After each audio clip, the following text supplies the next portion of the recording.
And I also had an emergency landing on the first trip to South Africa. So I thought my first trip to South Africa would be my last trip anywhere, because the plane I was on lost the wheel on takeoff, and we had to dump fuel over the Val Dam, and I was singing Old Negro spirituals on the plane, thinking this was it. It was tickets. In 4 or 5 weeks of living and studying in Egypt, I could speak more Arabic than I could Spanish, because I was immersed in it. I had no choice. I lived away from campus. I had to catch the taxis or the kumbis. When I went to the supermarket, well, it wasn't really the market, you pick the chicken you want to eat, literally. The chicken's still clucking when you pick it. And the vegetables and everything else. These people are not speaking English, so you have to put those lessons in the classroom onto the pavement in real time.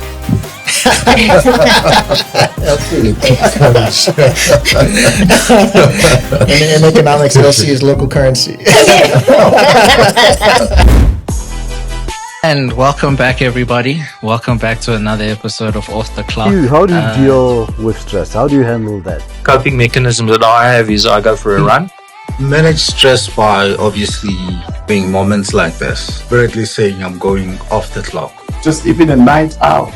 I'm listening to my favorite music. I go into one of the studios at the gym and I dance. Sip cocktails and rest and just do nothing. I ground myself spiritually. The right amount of stress is good. It helps you push boundaries. So it makes you have a sense that you are alive. And then just having fun. I mean, there's nothing that beats good conversation and a laugh with the kids and a glass of wine. Please subscribe, like, and share some comments. Today we have Herman, a good friend of mine, Herman Warren, who's kind of been in various businesses across the board. What I enjoy about Herman is he feels like a moving dictionary or library. There's no question that I ever asked you that you didn't answer, with a lot of details to it. And by the way, the disclaimer, I asked Herman to read my book and comment on it, which he did. I asked other people to do that, but probably the way you took the time to write a lot of notes and question me, I enjoyed it very much, and I think it enriched the book. So before we start, in the off the clock fashion, we normally afford our guests to introduce themselves the way they like, because sometimes we introduce you, we under kind of call your skills and things that you want to brag about your life. So who are you? Well, first of all, thank you both for hosting me. It's a pleasure to be here, and I'm really looking forward to the conversation. And thanks for the complimentary words. I don't consider myself a dictionary, but there are worse things to be. So that's fantastic. Yeah, I suppose this is off the clock. So on the clock, I'm the managing partner of an advisory service, and the focus of the business is really trying to help people understand what is and what might be from an economic perspective, from a geopolitical perspective, and translate that into the so what. What does this mean for our business and our operations in country, in region, and possibly beyond? And I enjoy it because I suppose, who am I? I'm curious by nature.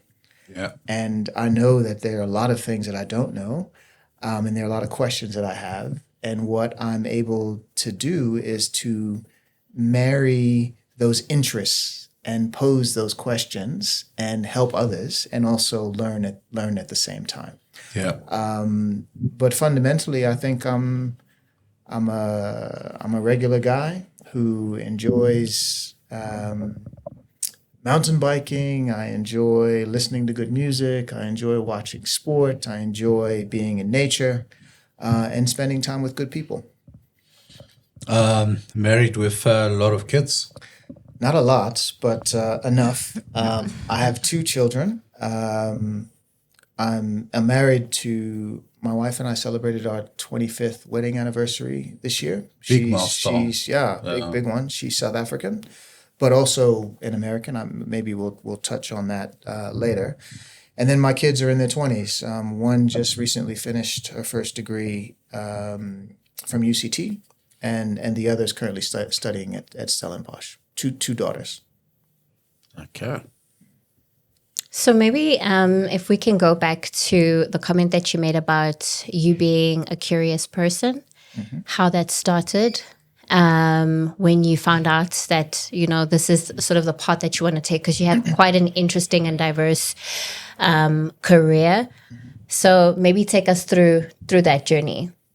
From the time that you went to university, what made you choose what you chose, etc. Yeah.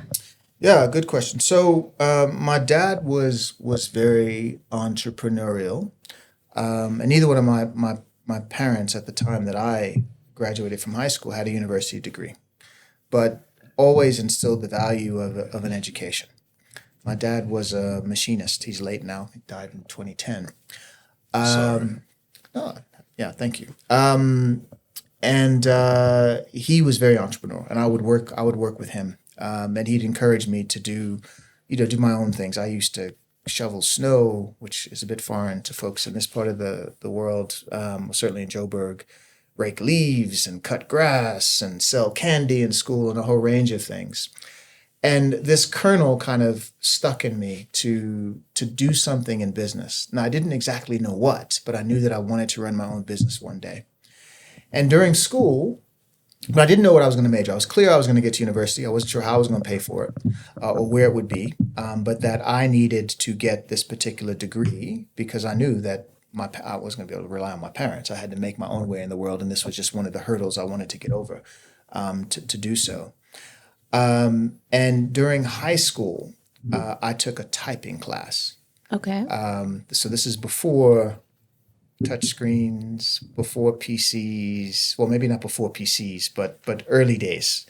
And the typing teacher brought in a magazine, physical copy of a magazine, with careers that were, high potential in the 90s. And one of the careers that was there was finance.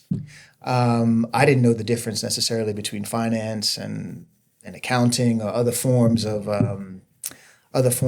business study. But I said, well, according to the experts, this is a high profile career. It aligns to business generally. I want to do something in business.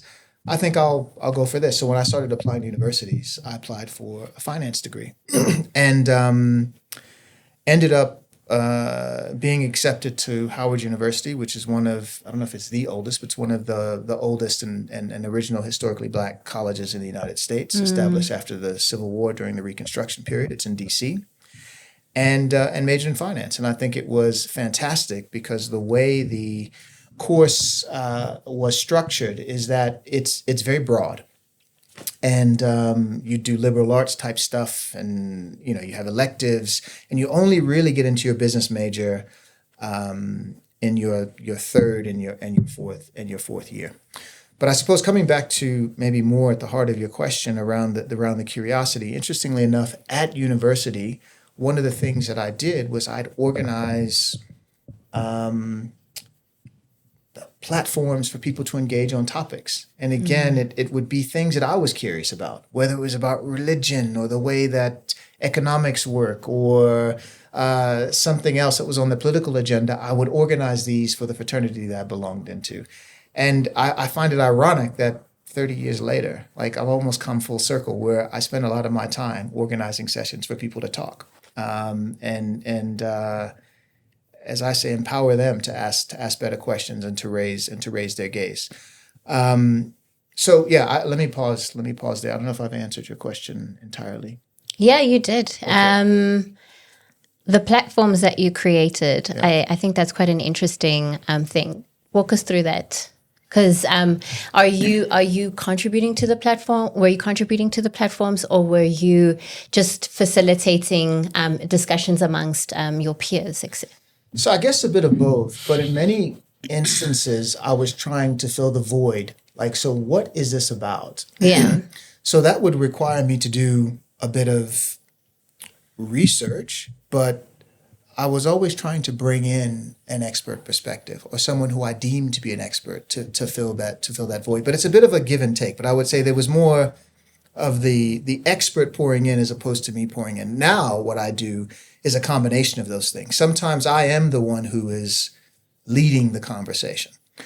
Sometimes I'm the one who's facilitating the conversation, but always, I suppose, in my current guise, I'm trying to make sure that I'm effectively connecting the dots, not just for myself, but for other people around the room.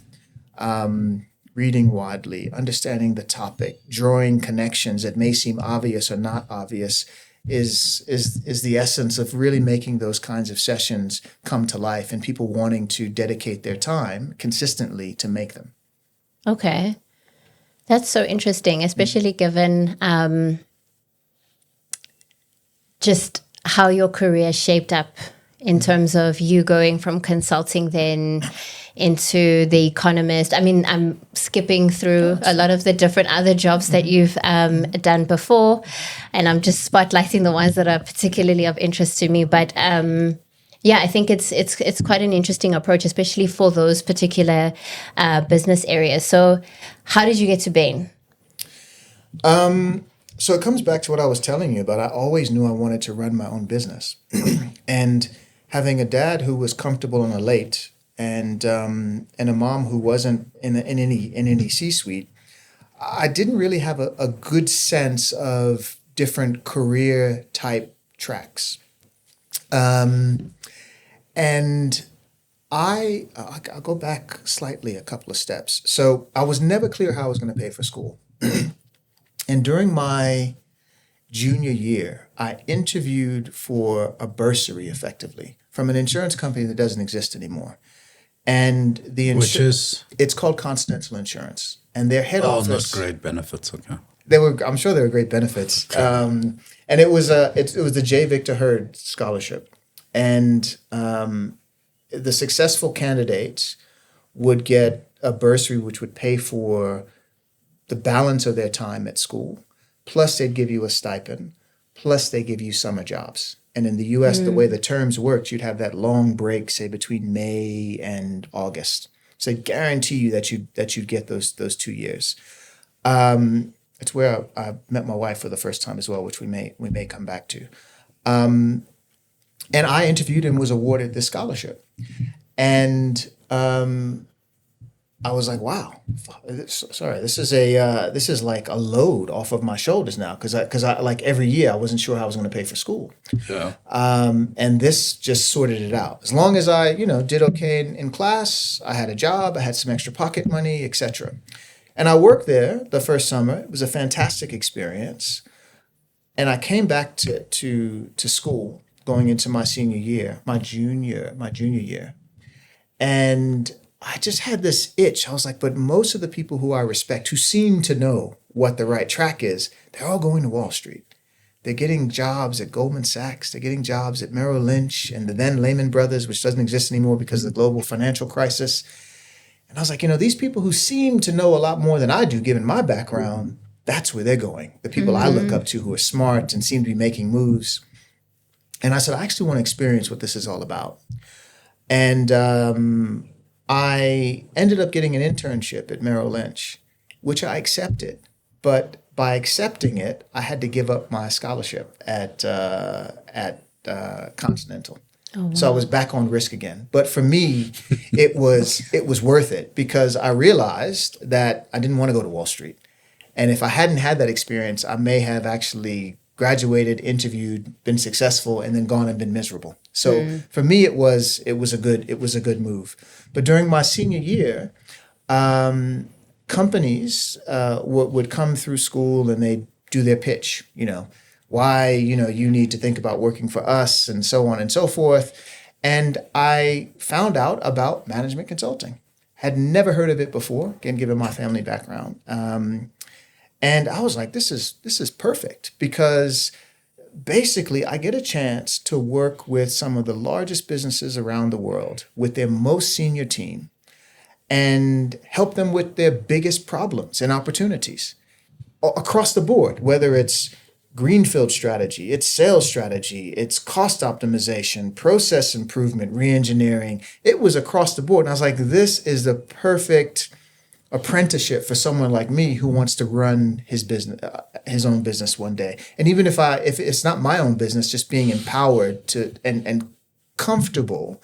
Now, there is something to be said about staying a long time in one industry, in one business, and so on, but just comfortable to be able to go from automotive to IT to help, et cetera, in a way that I feel like I can come down the curve quickly. So I interviewed for Bain and was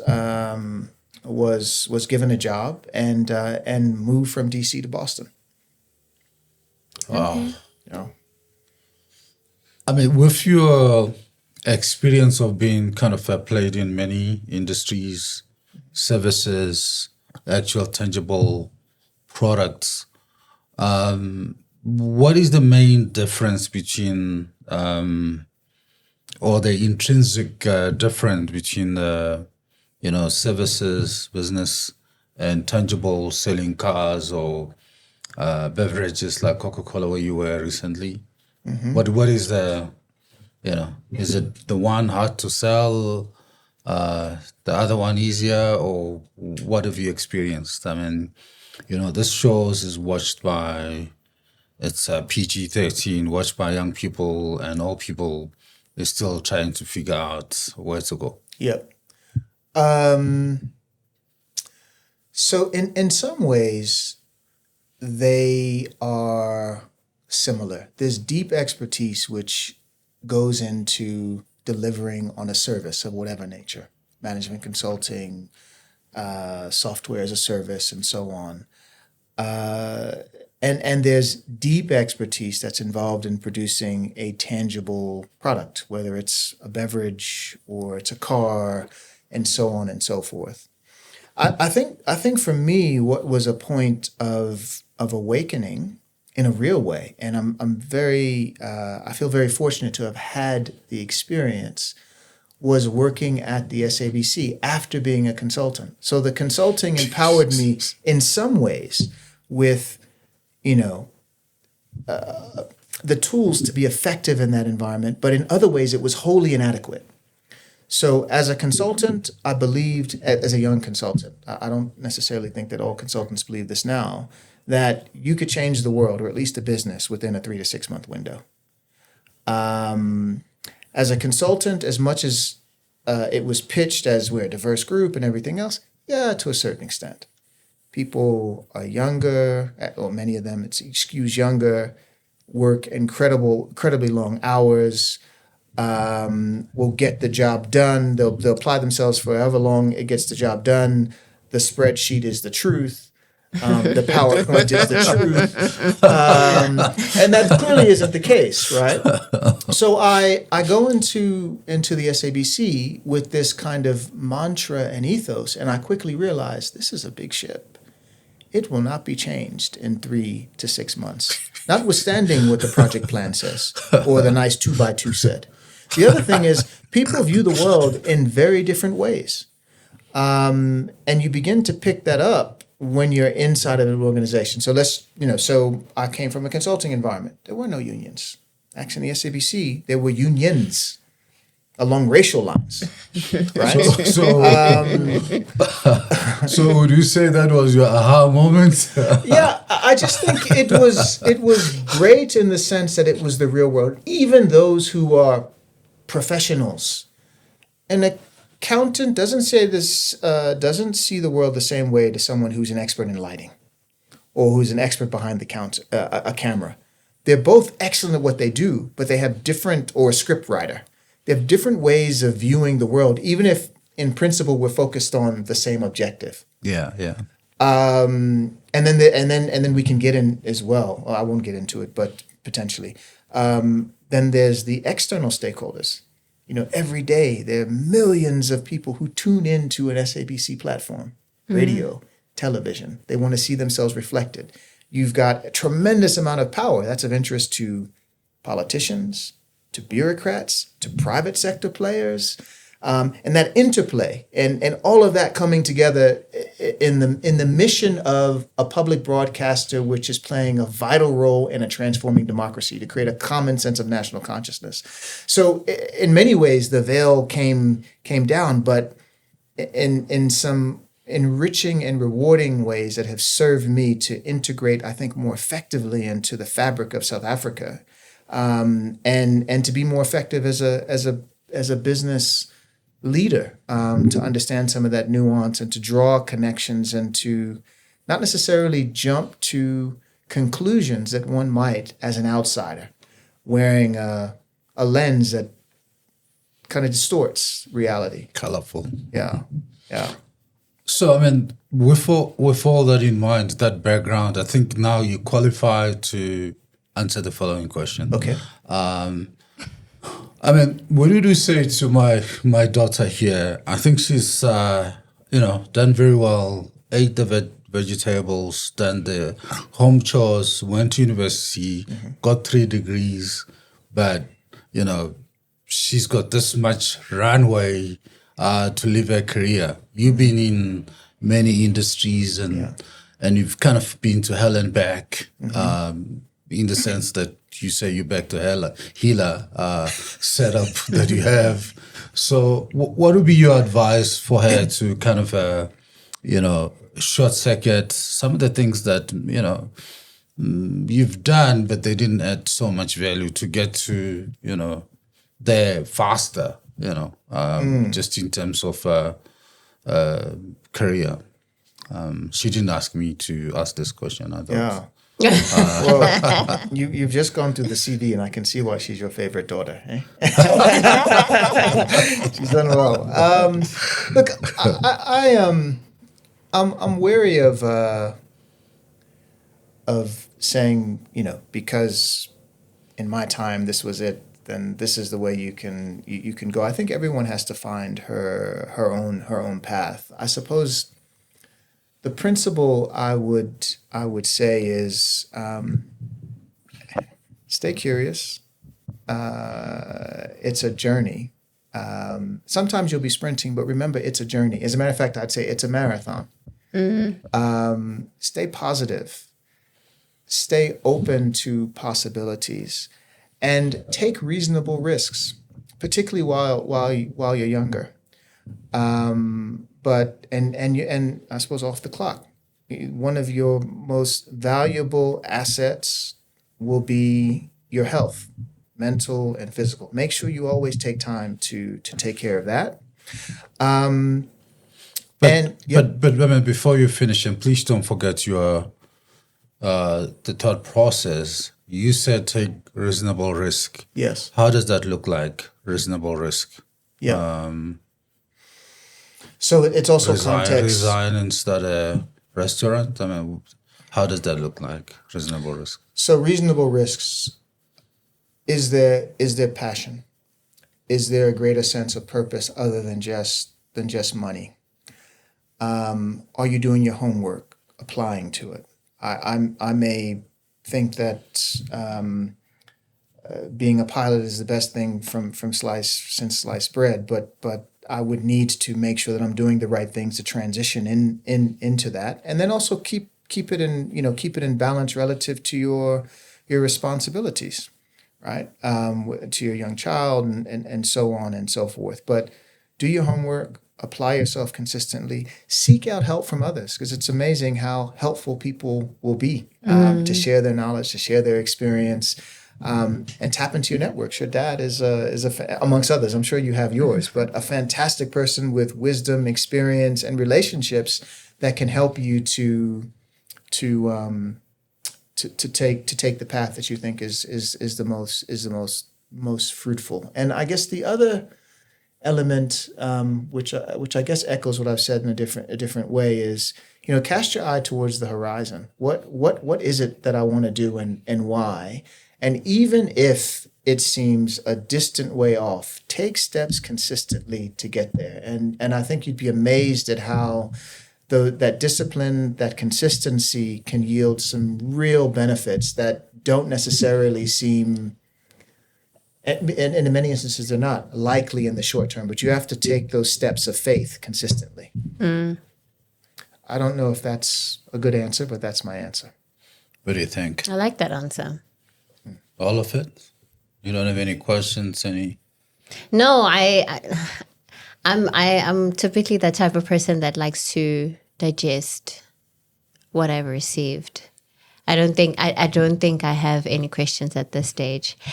But a question that I do have is on the wellness aspects that you spoke about, and what that looks like now for you in your current position, and how you carve out time to get that done. Yep. Okay. So physically, I try to move regularly, like 6 days a week, and maybe I should just make that a little less obscure. So I will cycle 3 times a week. Outside on a indoor bike? Outside. Okay. And then I realized at times that I was making excuses because it's cold now and it's dark, depending on what time you want to start. Yeah. And so I got a trainer, which I haven't really used. And then sometimes it rains and I won't ride. So now I don't have an excuse for that. I just have to learn how to use the app and everything else that I got with the trainer. I think at all times in life, but particularly as one hits middle age and beyond, it's very important to do strength related stuff. So I try to do resistance exercises 3 times a week. Before COVID, I used to swim regularly, but I stopped going to the gym, and we have a pool at home, but call me a wimp, but I don't like getting into cold water, particularly well, at any time, but particularly in wintertime. So I stopped swimming, and I run. And I run around our garden. So that was grooved during COVID when you couldn't leave your home. And I started then, and I just carried on. And I don't swim as often. I enjoy swimming when I get the opportunity. So that's on the well. And then with cycling, I also mix it with a bit of social. So I'll go riding on weekends with friends, not often as I'd like to, but I have. I used to do a lot of road races. And now I pretty much exclusively Marathons? No marathons, but like I'll do like I think it's the 947 or the Joburg, I forget what the name is now, or the Cape Town Cycle Tour. I've done that a few times.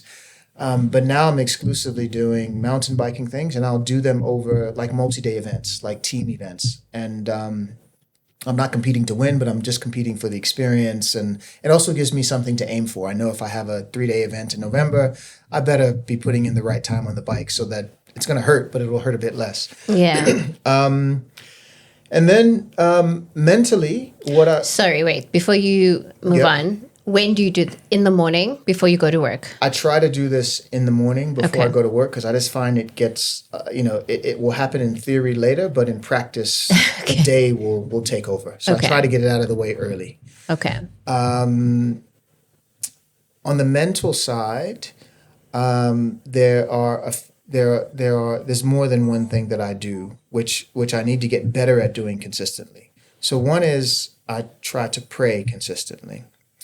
I think that helps kind of mentally for me, and I particularly like doing that in the morning before when it's quiet, but not limited to the morning. I also try to introduce pauses. It's not exactly meditating, but pauses during the day. So I will put in my diary, not always that I manage to do it, maybe 3 times a day. I'll have like 10 to 15 minute intervals where I'll just go out and I might just focus on the sensations of my feet as I'm walking, or the temperature of the air that's coming in my nose as I inhale versus I exhale. Or I'll try to lock in on a sound and what's the closest sound I can hear? What's the furthest sound I can hear? Which can I make out? All these birds are singing. Can I make out like which one in between this symphony is a particular bird? Or what am I smelling? That kind of thing. So I'll try to introduce those pause points during my day just to kind of reset and relax and then dive back into whatever it is I was doing, as opposed to get caught up with a WhatsApp and then an email and then a this and then a that. And before I know it, I'm doing some things I'm doing things, but perhaps not as well as I could be if my mind was just a bit more quiet as I engage with them. So, yeah. What about nutrition?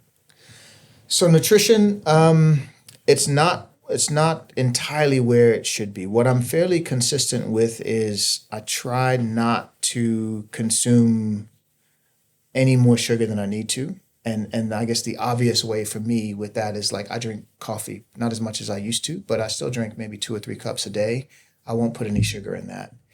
If I take a sugary drink and it's 500 mils, depending on how I feel and what I've done, I might drink that over 3 or 4 days, just because. Or if I'm drinking juice, I might put water in it, something of that nature. My wife is fairly good with healthy stuff, fresh vegetables, and she's not really a keen fan of meats and everything else. So when I have that urge, I have to sort myself out, bry for the week or something like that. But I try to eat a lot of vegetables, try to eat a lot of fruit, and limit my sugar intake. What about alcohol beverages? Good glass of wine. I enjoy a good glass of wine, sometimes 2, sometimes 3, on an evening. Sometimes the whole bottle. No, usually not the whole bottle. But I'm also mindful that it's probably not the best. So if I know I'm coming into an intense period of work or focus or whatever else, I'll try to abstain from alcohol, because I find it takes a little bit of the edge in a performance perspective off for me. So if I'm honest, I really would like to cut alcohol out completely, but I don't. I mean, every now and again I do have a glass of wine or 2 or 3.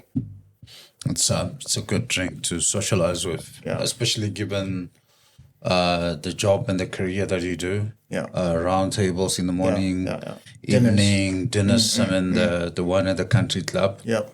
It's hard to resist a good glass of wine with friends and educated people. So it's it also. I'm not promoting or justifying it, but I think just makes facilitate the whole event and discussions much more easier, and also improve your social skills. In university, they call it liquid courage. In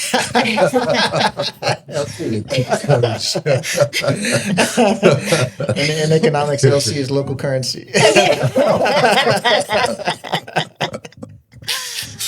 So everybody calls it something. Yeah. So you mentioned earlier that you want to tell us about how you met your wife. Oh, okay. And I mean, I'm not sure if it was arranged or you met her in a bar or some places or at university or something. You wanna just let us in how you met and how the whole thing developed into or escalated into a marriage.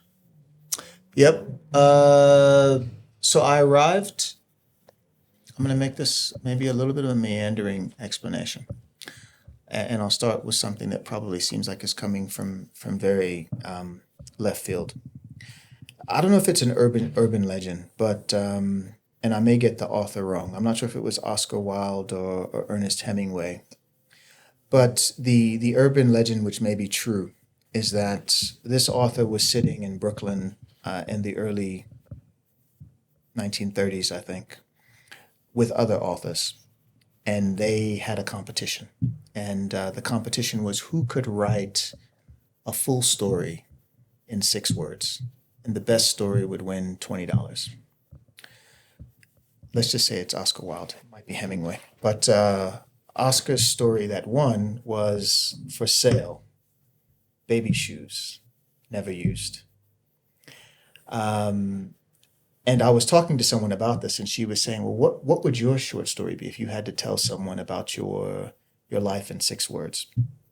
And mine would be short trip, long stay, life changed. And that's fundamentally about my time in South Africa, because I thought I was coming here for 3 or 4 months. Yeah. No. I'm just trying to memorize what you said. Long trip, Short trip, short trip, long stay, life changed. Life changed. Okay. Yeah. So I thought I was coming here for 3 or 4 months, and now 29 years later, I'm still here. And very much it's a part of my being, and I see myself in South Africa for the foreseeable future. And I also had an emergency landing on the first trip to South Africa. So I thought my first trip to South Africa would be my last trip anywhere, because the plane I was on lost the wheel on takeoff, and we had to dump fuel over the Val Dam, and I was singing Old Negro spirituals on the plane, thinking that this was it. It was tickets. But I got here in March 15th, 1996 at about 6 o'clock in the morning. I remember the time because of a very memorable plane trip. And I worked... SAA? It was a flight from Australia, actually. Went Sydney, Perth, Johannesburg.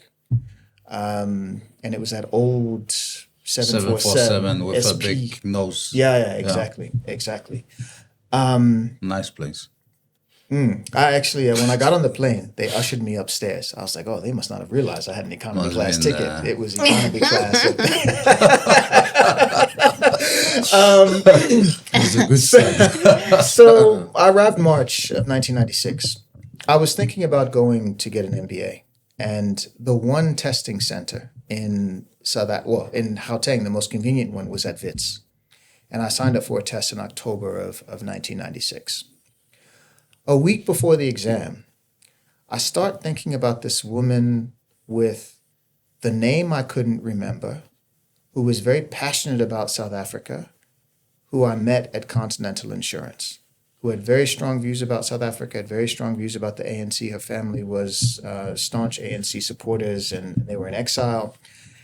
And I said, oh well, I can't remember her name. A week later, I'm sitting in the exam center in the morning at Wits. And I'm going through my last minute kind of mental exercises. How should I approach this kind of exam question or versus the other one? And I looked up and I saw this cute woman walking in the exam room. Did you say cute? Cute, yeah. I should say attention-getting young lady. So I said to myself, no, actually, man, you must just focus on this test and what you're here for. So I put my head down, and I looked up, and she was standing in front of me, and she said, "Hey, I look familiar." Yeah, did you go to Howard University? Did you work at Continental Insurance? Oh my God, I'm Noka Kanya. And that was the beginning of our reconnection. So I hadn't seen her since the summer of 1992.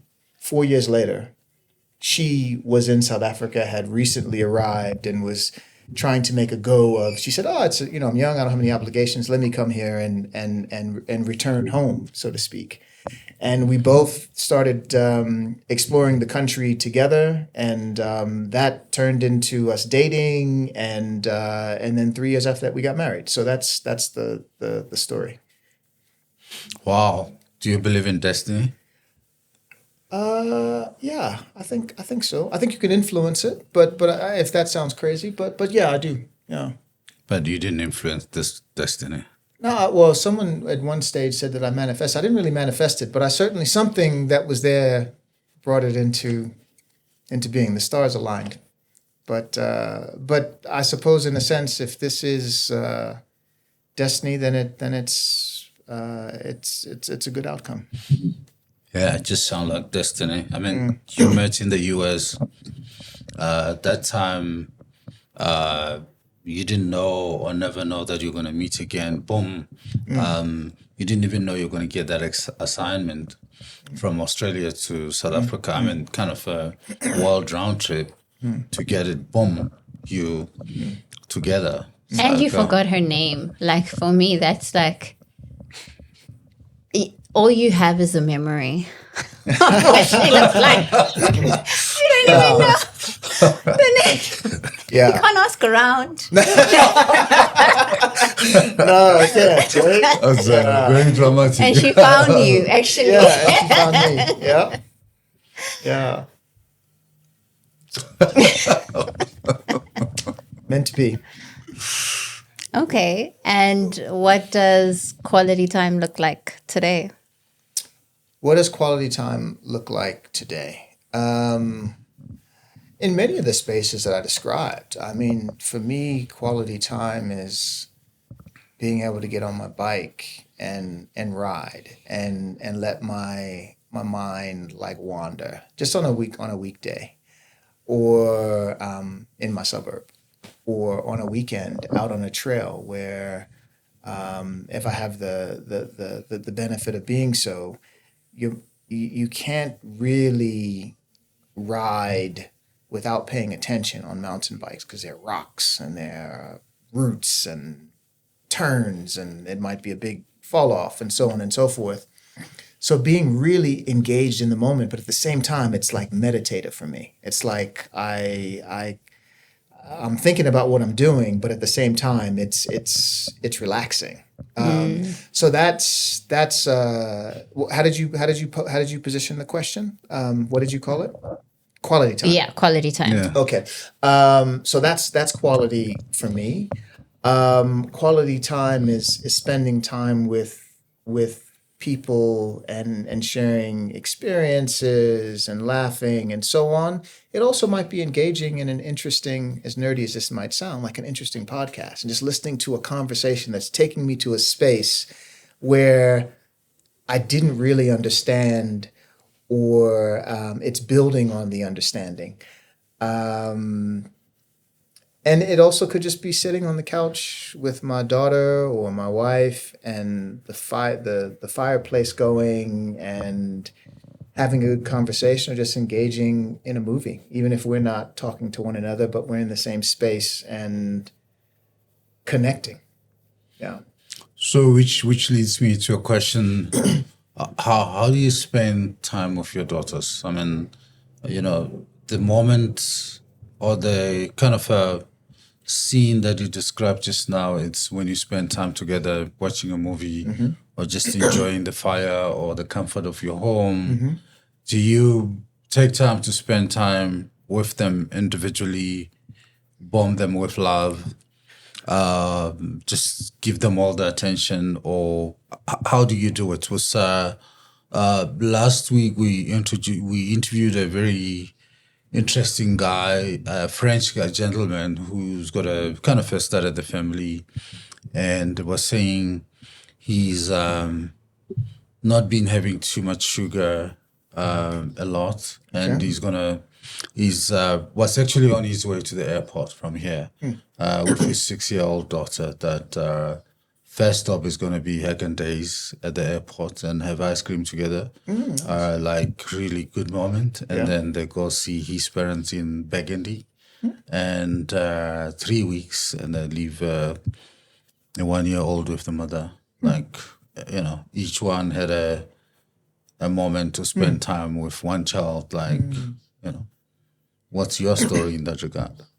So sometimes it's with them both together. Since they're both out of the house now and in different parts of the Western Cape, it's usually one-on-one time. Easy. The oldest is working, and although we, still semi on the payroll, but when I'm in Cape Town, we always make time to, if the diaries align, and so far they have, to connect with her. It might be, hey, can you come get me from the airport, and we'll talk along the way. It always involves a meal, and given that she's operating on a sparse budget, I don't necessarily, although I've thought about it, that it might be nice to cook with her, but we usually go out to eat and just talk and catch up. And similar with the younger one, I wish they both like to hike, but they don't, because that's a space that I'd enjoy, and I think like that element of walking and time together is quite, it can be quite bonding, and you discover things in a way that you might not in another environment. But I think when they were younger, we pulled them out to hike up Table Mountain, and they finished, but they swore they'd never hike again, and that's one commitment they actually kept for like the last 10 years.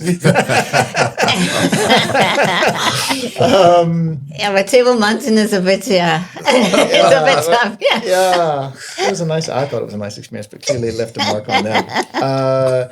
So, and then sometimes it's movies. My youngest in particular, she loves Marvel movies. So if there's a Marvel movie out or something, I'll always make it a point to say, hey, if you're in town and the stars align, let's check that out. As opposed to watching Netflix, it's like an event. We'd go out and watch a movie on the big screen. Yeah. Your thoughts on this country before and after? I mean, when you arrived young and kind of still inexperienced in as far as this country is compared to today, what would you say? I didn't. I in the 7th grade. I don't know what standard that would be. Maybe standard 9. I took an art class, and I had, and this was before 1994. I had a sense of the injustice underway in South Africa. And I remember I drew a picture of like a face, and it had two halves. The one side was white and it was smiling and had perfect teeth, and the other side was black and it looked haggard and sad. Broken teeth. Broken and a bit broken and so on. So I had that sense that there was real injustice here, but not really at that age understanding what it was all about, how systemic it was. Naively, when I arrived here in March of 1996, there were a couple of things. Because I didn't understand that legacy, I was like, but surely some things should have changed by now. But there was hundreds of years of discrimination, and so putting aside the apartheid period, that took me aback. The other, as a young man, I mean, I was in my early 20s. After that harrowing plane experience, and I landed at 6 o'clock in the morning. I stayed at the I think it's the Courtyard. Is it the Courtyard? In Rosebank Hotel, the one with the larger rooms. The room wasn't ready. And I went to the desk. They told me it wasn't ready, but they said, look, you can have some breakfast if you want or what have you. And I went to the breakfast area, and there was an older black gentleman, maybe 2 older black women who were serving the food. Now I'm naive. I'm wearing my American hat where black is black, right? And I'll tell you why I'm saying that. And I'm expecting, okay, baby, what you want? Let me. You want some of these beans? You want some of these eggs? And this was like very formal. I was like, whoa, what's happening here? I actually should be addressing you with formality. Why are you why is there this distance?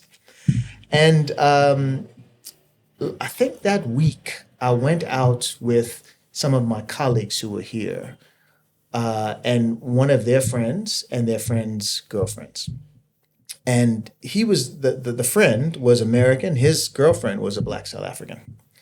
And we were sitting down and eating, and I was, hey, tell me about this. Tell me about which groups are here, and she and on what ethnic groups. And she was like, yeah, they're Pedis, they're Zulus, they're Xhosas, and this, that, and the other. And I'm wearing my naive American hat, and I'm like, oh, okay. So if you saw me walking down the street, which one did you think? I thought she was like Zulu, Pedi. She's like, no, I think you're colored. I was like, oh, okay. Well, we used that term many years ago in the United States, but I'm getting the sense that you're using it in a different way. I was like, oh, okay. Well, how do black people feel about colors? In between bites, she's like, oh, we don't like them.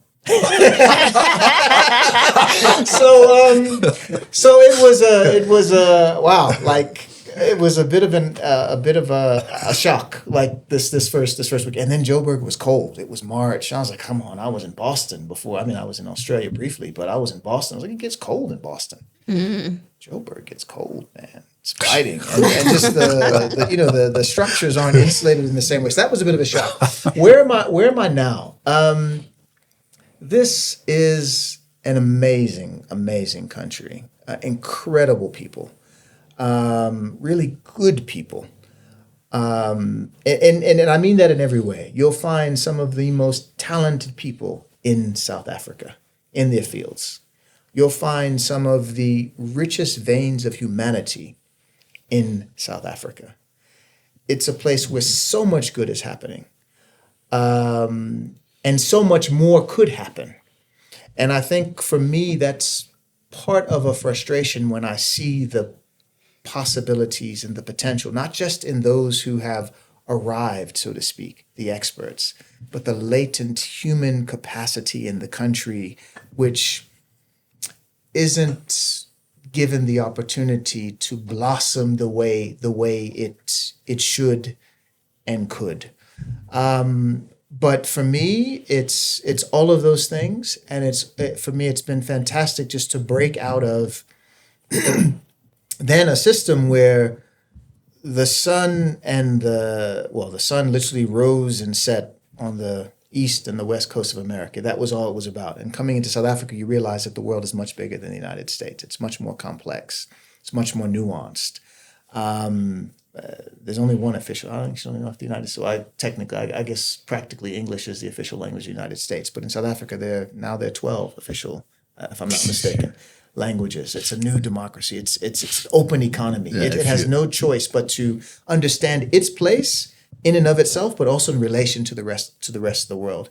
And in my own way of interpreting that, that's made me a much better, certainly better professional. I hope a better person than I otherwise would have been if I had just stayed elsewhere. Wow. Yeah, that's very interesting. It's very interesting. Yeah. Somebody lived in Boston and saying Joburg is cold. But we know. But we know not to interrupt you, but I actually felt like, okay, there might be some changes because I stopped a few years in being addressed as Khanet, and then I was asked, in a vernacular, Legai or Sawubona. So I was getting addressed that way. So something clearly changed. So, I mean, interesting. Yeah. So, I mean, when they say Legai, Sawubona, I mean, your language skill, have you learned anything in the last 29 years in terms of embracing this place, or you've been very stubborn with regards to learning languages? And I mean, even Nogukanya's language, I mean, do you speak that or? And maybe just attached to that, there's obviously a coming together of two different worlds and cultures. What was that integration like? Good questions. So I am embarrassed to say that my grip of the official set of languages in South Africa is not where it should be. I mean, yours. Yeah. Mine. Yeah, okay. Mine. So, and I think in some ways, particularly in Joburg, the environment makes it easy for one not to have to speak anything other than English in the circles that I operate in, or Zulu. So what I didn't mention, I studied for a little while in Egypt. I studied Arabic at the American University in Cairo. I was there for How long were you there? About 6 weeks. It was an intensive Arabic course. And Yalla. ازيك ادرس اللغة العربية في القاهرة جامعة أمريكية. معلش. So I took 3 years of Spanish. Very good. We'll take it offline. I took 3 years of Spanish, and I passed my tests in junior high or whatever it was, high school. But it was just for the tests. In 4 or 5 weeks of living and studying in Egypt, I could speak more Arabic than I could Spanish because I was immersed in it. I had no choice. I lived away from campus. I had to catch the taxis or the kumbis. When I went to the supermarket, well, it wasn't really the market, you pick the chicken you want to eat, literally. The chicken's still clucking when you pick it. And the vegetables and everything else. These people are not speaking English. So you have to put those lessons in the classroom onto the pavement in real time. So South Africa hasn't made it that uncomfortable for me not to be comfortable speaking English. So so no, I don't. I'm not where I want to be. There was a time when I thought, it would be great if I could just do a similar thing I did in Egypt and spend like 2 or 3 months living in a place where I would be forced just to learn a language other than English.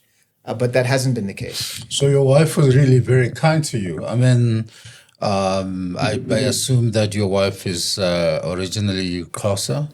Zulu? Yeah. And they didn't make you pay lobola? I did.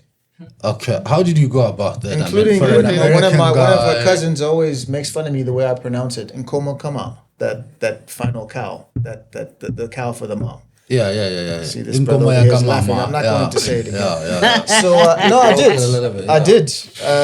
So just let us in with that experience, because I had negotiators on my behalf who could. How did you? Who were they? Negotiators. I had I had some locals. I had some of my former colleagues who represented me.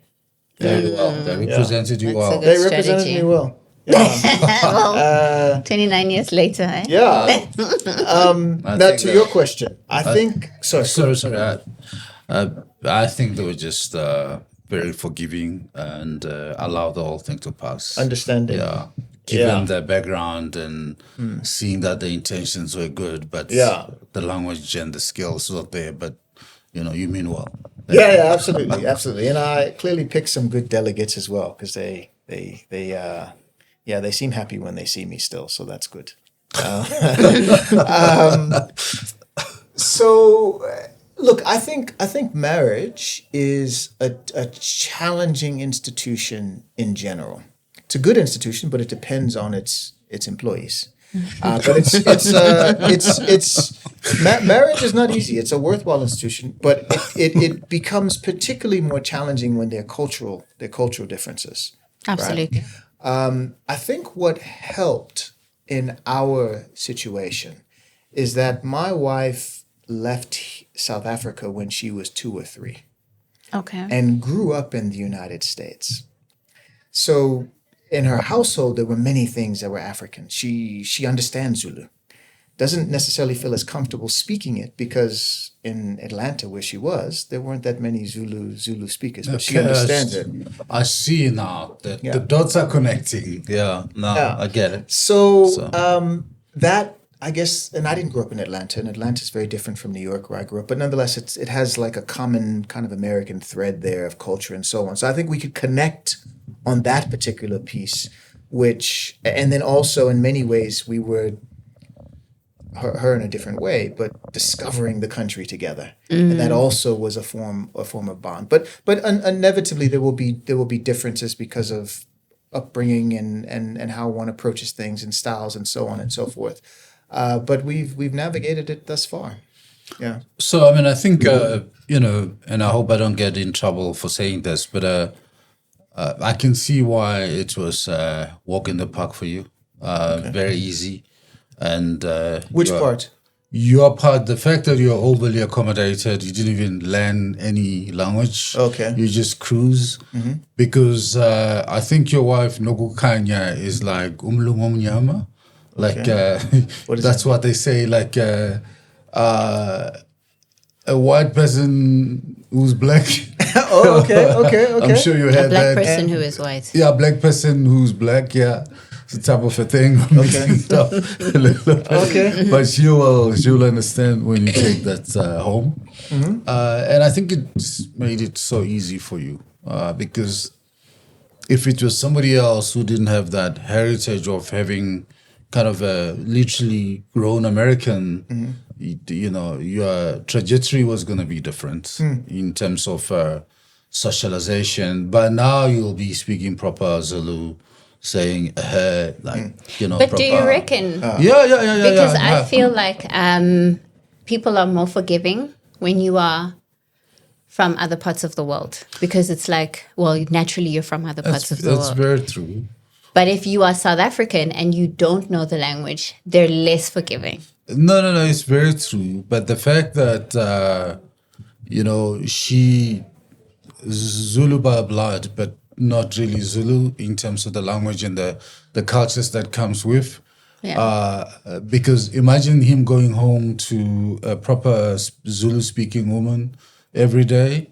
He was going to learn the language, And sometimes people say the best way to learn the language is marry a local who speaks the language, So in his case, he thinks he married a local, but he married an American who's originally from here.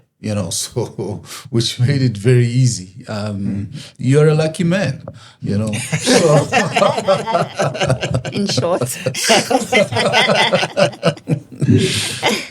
So, in trying to close, I just want to maybe Tshepi's got one or two questions. I've got the questions, and then we'll allow you to ask us some questions. Revenge. Just in terms of sleep, how many hours of sleep do you do? I usually sleep about 7 hours a night. Okay. Yeah. And fairly consistent. It doesn't matter whether I've had, say, if I went to sleep at 10, if I had a cappuccino 15 minutes before. You just sleep. Yeah, I'll just sleep. No problem. Doesn't affect you. Yeah. You don't have any stress? No, yeah, I have stress. Life is stressful. Right now? Oh, right now. Yeah, I always have stress. Whether it's delivering on a project or my wife is asking me hard questions or... But you're not taking any pills for it to go away? No, I'm not taking any pills for it to go away. There is a supplement which I occasionally take, which is called GABA, which apparently is just like, it's one of those supplements that can ease stress. GABA, so, that sounds like some gangster's last name. No, it's in the wellness center, and in, maybe the gangster has a brand, and in what's this place, Clicks, and so on and so forth. But otherwise, I take like salmon oil. I take a multivitamin, and CoQ10 because genetically I have high cholesterol, so I take a statin and the CoQ10 keep it low. Yeah. Okay. Tshepi, any parting questions? No, I think I've asked all my questions. I think Herman is very lucky. Even his plane landed well, but yeah, you would have had a different six-word story. Yeah. How remind me again your six Short trip. Yeah. Long stay. Life changed. Yeah, it was going to be short trip, short stay, life change. Game over. But I like the 6-word story. I like that. So, in off the clock style fashion, we normally allow our guests to ask us some questions before we close. So I have two questions, which you both can choose to answer, one or at least one, or both. So from doing this show, which is very valuable and well done to you all, and may you continue to find success and it do all that you envisage and more in a positive way, because I think it's important for these kinds of conversations to be shared for the benefit of a wider audience. So well done to you. But in doing the shows that you've done, what is the most profound lesson or takeaway you've had from the sessions in general? And then if you were to maybe summarize a key takeaway from this session that you'd want people watching it to reflect on, or me to reflect on, or for yourself to reflect on, what would that be? Do you want to go first? Okay. So just remind me again the first question. So you've done a number of interviews over however long this has been running. what's been your most profound takeaway from one of those sessions or the collective of them? I would say that's my first session. My first question. I think the most profound thing, and I always say this, but I really do think so. I mean, the show or the concept behind it is around demystifying the CEO. A lot of the times we really put that title ahead of the person. We really fear who that person is. We just come up with all of these preconceived ideas about what this person is about, who they could be. And I think what I've learned is that they're a human being just like me. And that the title is attainable regardless. I think you just have to work hard for it. But the title is it's a title. There's a person, there's a real person behind it.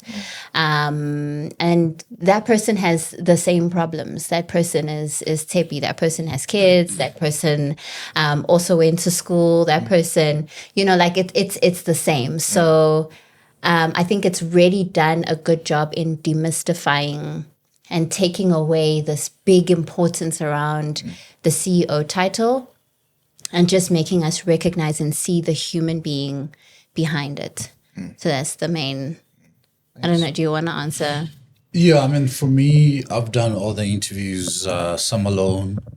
For me, it's been the many people's personal stories made me respect and understand that people are different. And also, people's personal stories are different. Even your story, believe it or not, is very different, very unique. And I wish I know you, but I wish I can continue to deep dive and try to understand what it's driving you and inspiring you. And also, something that really inspires me to do more and more of this is every day is educational. You learn so much from different people, different sources and all that, while you're doing what she said, demystifying leaders like you, because people see you as this robot who's like getting certain things done, who's like, they envy your life story, your journey, as you explain it, but at the same time, it's your personal story, what you've traveled, what you've been, what you've done, and also put a lot of things simple, because sometimes when you're young, you kind of, everything is daunting, it's like too big, whereas your case, you kind of trusted the process. You wanted to be something, and you kind of navigated through that fearlessly, through Bain, through going to Australia and coming here, and just like a bird, just flying, as a free spirit. And look at where you are. I mean, you've done very well. You look very happy. You got a happy family. You still, doing so well. When I first met you, you just impacted on me on somebody who's kind of a crafter, getting things done, keep going and able to juggle so many balls, projects here and there, but yet you're so calm, like where people say, you're like a duck. On the top you look so calm in the water, but below you paddling like hell. You're moving around, and that's just been very profound to see how leaders have done what a lot of people will think is the same thing, but they've done it, effortlessly in their own way with their own personal story. We didn't even ask you if you've got siblings, for instance, if you do, you probably left them behind. How do you connect with them? But I mean, you just followed your dream with, Nogukanya, who you thought but you didn't know, but So yeah, that's the long-winded of the answer to your question. So in short, it's been awakening and very fulfilling to just do this because and I think the show, the podcast is, very educational because of whether you're talking about cultural beliefs or religious beliefs. And the one question that we ask as well consistently is about wellness, longevity, and we dwelled a lot on that with you, but also cultures, the food and how people, met. Last week when we interviewed Eric also met his wife at MIT in the US, who's Indian from India, and the first person in the family to go overseas and to start eating meat because the vegetarian from India and also come from arranged marriages. The first one to get married not in the most arranged way. So you kind of and I asked him a question and said, "Do you feel like you're a rebel?" He said, "No, I'm French. I'm not rebel. We kind of my culture is liberty. We choose and do what we like." But I wish I could interview him with his wife next to him. So excellent. Thanks. It's been a real pleasure. Thank you for the questions you've posed and provided me with a platform to engage. I appreciate it. You said you've got 2 questions. No, that was the 2. So the one was from the podcast overall, and then out of this particular session, what was your takeaway? But I think you addressed that one. Yeah. So thank you very much for making this time, and really appreciate this and enjoyed the discussion with you, and I know much more about you now. Sure. Okay. Thank you. Thank you. Thanks. Right. All right.